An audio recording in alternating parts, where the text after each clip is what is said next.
Hello my bitty bees, welcome back to my channel. For today's video, I am doing another DECIEM The Ordinary review, only this time it's not on a skincare product, but instead it's on their two foundations they have. The Ordinary Colors Serum Foundation, and then also the Ordinary Colors Coverage Foundation. Now, I was actually recommended to do a review comparison of these two foundations because apparently one is amazing and then the other one maybe not so amazing. So I've been requested to do a review on the two of these. I have both their foundations in the exact same color. The colors that I have on me are both 2.0 YG. So looking on their website, the Serum Foundation right here is described as the fact that the Serum Foundations are lightweight and medium coverage formulas available in a comprehensive shade range across 21 different shades. These foundations offer moderate coverage that looks natural with a very lightweight serum feel. They are very low in viscosity and are dispensed with the supplied pump or with the optimal glass dropper available for purchase separately if preferred. The pigments used in this format are treated for a rich, highly saturated effect. These pigments are suspended in our proprietary spreadability system that allows pigments to look natural on the skin, resist collecting within fine lines, and stay on for longer. The foundations offer a semi-matte finish and are compatible with most primers and are designed to work exceptionally well with the primers offered from The Ordinary. Based on that description, it seems to me that this is more so a buildable medium coverage foundation. So I would say you'd probably be able to get a light coverage to up to a medium coverage. Now, I'm not gonna lie to you guys, I have actually already been using the Serum Foundation for about a month now, and I know for a fact I already love it. But for the purpose of the video, I'm going to be doing a comparison of the two. I actually have not used the Coverage Foundation yet, so let's take a look at the website and see what The Ordinary has to say about this formula. Also, you may notice throughout this video that my nails are not matching. I have been so unbelievably busy. I have not had the time to finish doing my own nails. The holidays and then hopping back into work has been absolutely chaotic, you guys. I am sorry, but I'm hoping today after I film this video, I might have time to get this sorted. I apologize. So the Coverage Foundation offers a full coverage formulation in 21 comprehensive shades, but still offers a smooth finish that avoids the heavy makeup look that can make skin appear more aged. The texture is of a lightweight, non-oily cream consistency.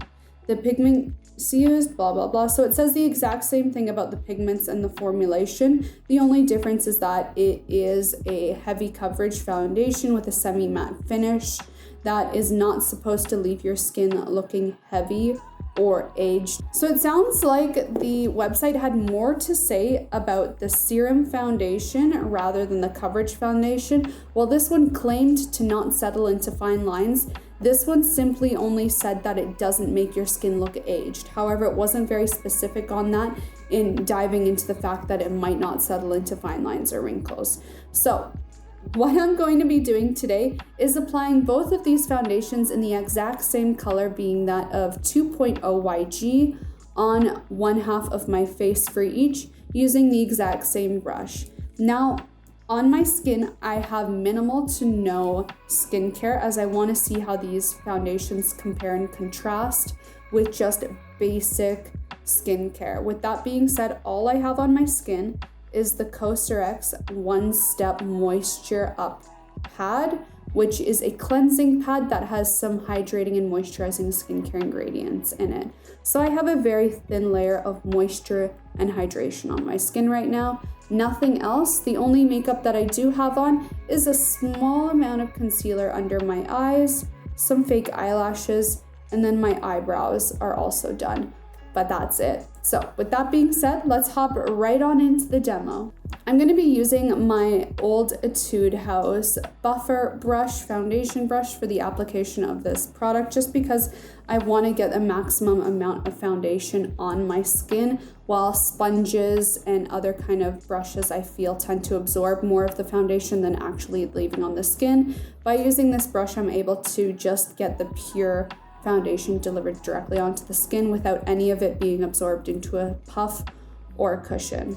I'm going to start off with the lighter weight version just so I don't get too much product on the brush. Going in with 1 pump of the serum foundation directly on to my brush. I'm just going to go ahead and apply this on the 1/2 of my face. As you can see, I do have a little bit of redness and irritation in my skin, but nothing too crazy. Immediately on application, the foundation, which I already know is slightly too light for my skin tone, but honestly, even though the shade ranges do say they have 21 different colors, this was actually the closest one I could find to my skin tone without having to buy 2 different ones to mix. What I do love about the serum foundation is it actually is very serum-like. It spreads extremely easily. It provides just the right amount of coverage if you're like me and you don't have really any active acne and just have mild natural discoloration due to just the nature of one's skin. And a little does tend to go a long way, especially if you do already have skincare on. So just pulling whatever remains down my neck. Now, one thing I do know is that this foundation can leave your skin looking a little bit streaky if you don't work to blend it. Even with a puff, I can sometimes get some lines from the borders. So I like to always make sure I just go around and do a final pat over any edges to prevent any streaks from forming. So that is the 1/2 of my face. So without, and then with.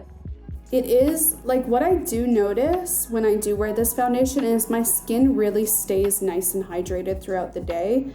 I do feel like I have to powder it though, especially in my T-zone, as I feel like it does look oily very, very quickly. But if you're someone that loves the dewy skin look or the Korean dewy skin look, this is a great foundation to try out if you're not able to get your hands on Korean cushion foundations.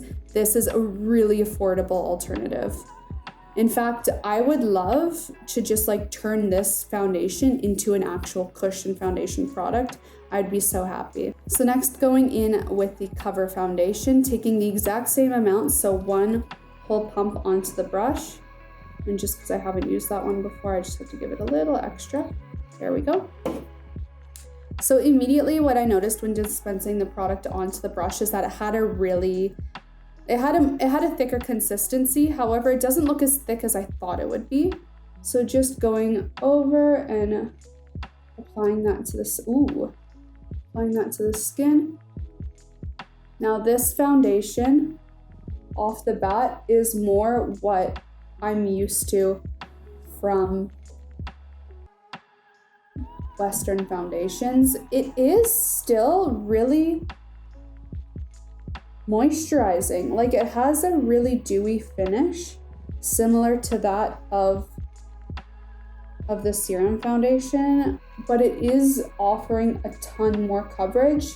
I did have a pimple spot right there on my chin, and it almost completely covered it. I would not be as bold as to say that this is a high full coverage foundation. I would say it's just a high coverage foundation. It is feeling heavier on the skin. Like, when I think about this side of my face, this side feels very airy and it feels like I just have a good layer of skincare on. But when I think about this side of my face, it feels like I have a coat, it feels like there's makeup on my skin, if you know what I mean. It is heavier, but now that it's kind of settling in, it's not as dewy looking as the other side of the face. Like, I'm seeing a little bit more of a matte look on this side of my face. It's still, of course, dewy and shiny. Like, it's not a completely mattifying foundation, but when I compare it to this side of my face, this side has a lot more dewiness going on compared to this one. However, I would definitely not say that this is a semi-matte foundation. This is like it looks like I have a good amount of skincare on.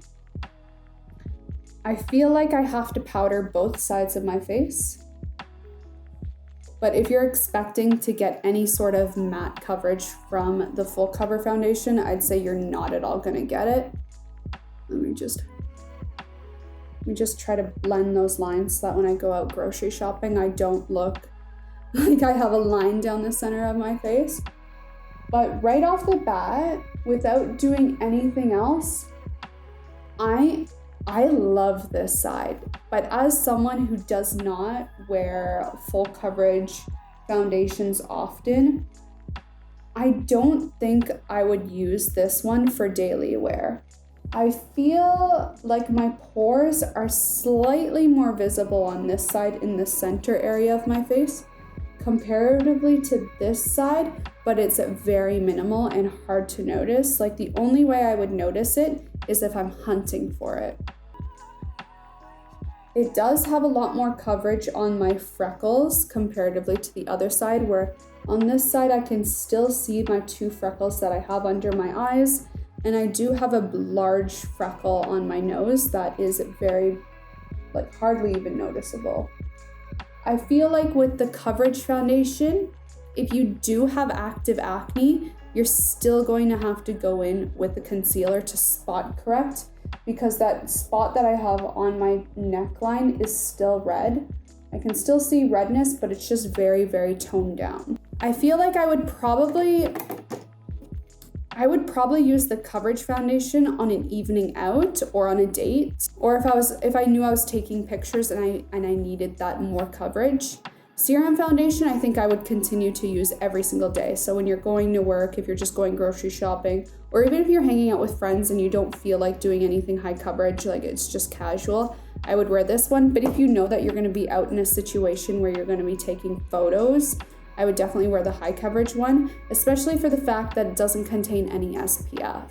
Now, I did notice on the website that both the foundations said in the disclaimers that the items sold in the UK might have SPF 15 added to them, but the ones here do not at all. I'm just gonna kind of let it sit on my skin, and then I'll tune back again later for you guys and give you an update on my final thoughts for both of these foundations. All right, everyone, I am back. It has officially been, I wanna say, anywhere from 6 to going on 7 hours that I've been wearing the foundations on my face. I chose not to powder it or put any more makeup on my skin because I wanted to just see and test how the foundations wore naturally on their own without the influence of any other cosmetics mixing in there. So when I look at my skin, to be honest, this side with the serum foundation is quite obviously a lot more shiny comparatively to this side. However, that doesn't mean that this side with the cover foundation with the high intensity coverage is not shiny either. I have a lot of shine going on right in that T-zone right here. It's a little more on the semi-matte side around my jawline, where I tend to naturally be more on the dry side. But overall, for a foundation that claims to be semi-matte, this is not semi-matte. So I think the only way that you would get that actual effect from this foundation is if you're probably someone who already has really dry skin without having oily skin whatsoever. So if you have combination dry skin, like oily combination dry, you're definitely going to get oil coming through with this foundation. It's not at all a mattifying foundation. Especially with the serum foundation, like for me, I love the dewy look, so this right here does not bother me in the least bit. The only thing that I would have probably done throughout the day is take my back of my hand and just lightly oil blot, and that already makes the skin just not look like it's oily but look like it's just dewy when you do that.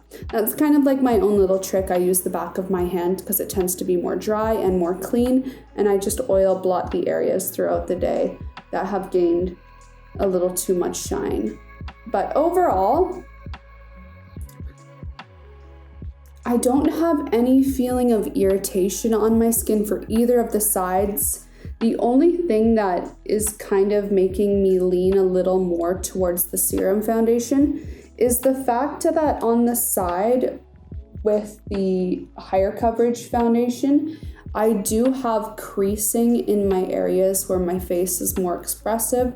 So the smile lines has some creasing right around here. I'm not too sure if my camera will be able to pick it up for you guys. I'll take a picture comparing the two sides and just kind of insert it in the video so you guys can see. But I do have creasing in between my eyebrows as well, where the cover foundation was placed along the smile lines, and then under the eyes it started to pull up and crease a little bit. Overall though, the coverage ended up equaling the same. So when I first put on the covered foundation on this side of my face, it was pretty obvious it was a high coverage foundation. However, without setting it with powder, the end result coverage-wise is about the same as the serum foundation. So by the end of the day, they both have an equal amount of coverage remaining. So, like, to be honest, I think for me, I prefer the serum foundation more than the coverage foundation, but they're both pretty on par with each other. But if I had to choose between the two, I would choose the serum foundation. It feels more comfortable on the skin. It's more hydrating on the skin comparatively. It doesn't settle into the fine lines as much as the cover foundation. And with a little bit of oil blotting and powder, you're gonna get more longevity out of it comparatively to the cover foundation. Like for me, it just comes down to the fine lines thing, because as someone who's like aging, the more fine lines you get as you get older, and having foundation products that settle into those fine lines is not really okay. And I feel like a foundation shouldn't do that if it claims to not do that. And you shouldn't have to use other products to prevent that from happening. So that's kind of my verdict. If I had to choose between these two foundations from The Ordinary, I would go with the serum foundation on this side of the face over the cover foundation, which is on this side of the face. Anyway, you guys, thank you for watching this review video. If you liked it, please remember to thumbs up, comment down below, and let me know if you guys have tried any of these foundations from The Ordinary, and out of the two, which one did you prefer? I'd be really curious to know how you guys enjoyed these products. And of course, subscribe if you want to see more review videos, skincare focused videos, the occasional fashion video, and makeup video, and of course, hair. I love you guys so much, and I will see you next time. Bye!